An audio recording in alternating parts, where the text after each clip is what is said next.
لوگ پوچھتے ہیں کہ آزمائش اتنی لمبی کیوں ہوتی ہے؟ آزمائش کب ختم ہوگی؟ جب اللہ پر توکل ہے تو اس کی آزمائش پر کیوں نہیں؟ جتنا تمہارا توکل اور یقین مضبوط ہوگا اتنا ہی امتحان مشکل ہوگا۔ کیوں اللہ آزمائش لے گا؟ تاکہ وہ دیکھ سکے کہ جس کامل یقین کا تم زبان سے اعتراف کرتے ہو وہ دل سے کہتے ہو، یا ذرا سی مشکل تمہارا توکل توڑ سکتی ہے۔ آزمائش ہمیشہ کے لیے نہیں رہے گی، کیونکہ پھر اللہ چن لیتا ہے انہیں جو شکوہ نہیں کرتے۔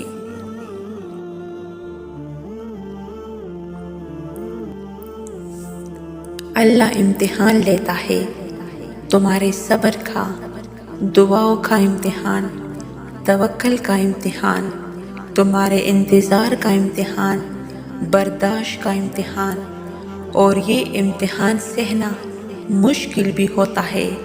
کبھی کبھی ہم تکلیف برداشت نہیں کر پاتے اور اپنی دعاؤں پر توکل کرنا چھوڑ دیتے ہیں۔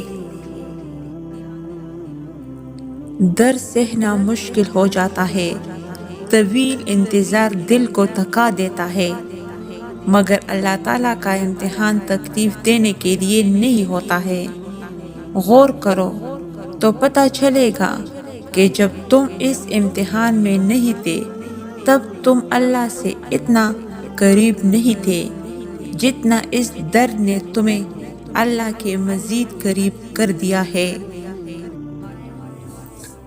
تم دیکھو گے کہ کیسے تمہاری دعاؤں میں خلوص بڑھ گیا ہے، بھروسہ آ گیا ہے۔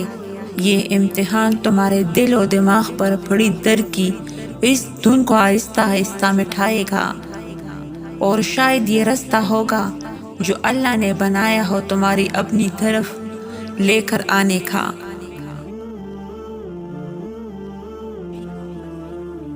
صبر وقت گزارنے سے نہیں آتا، صبر رونے سے نہیں آتا۔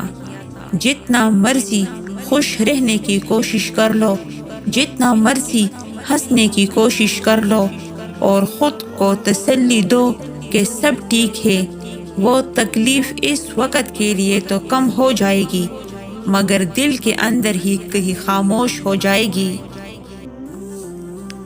صبر تب آتا ہے جب صبر دل سے کیا جاتا ہے، مجبوری سمجھ کر نہیں، فرض سمجھ کر۔ صبر تب آتا ہے جب تم خود کو یہ سمجھا لیتے ہو کہ اسی میں اللہ کی رضا ہے۔ تم صبر اللہ کے لیے کرو اور اللہ تمہارے صبر سے تمہارے ہی غم دور کرے گا۔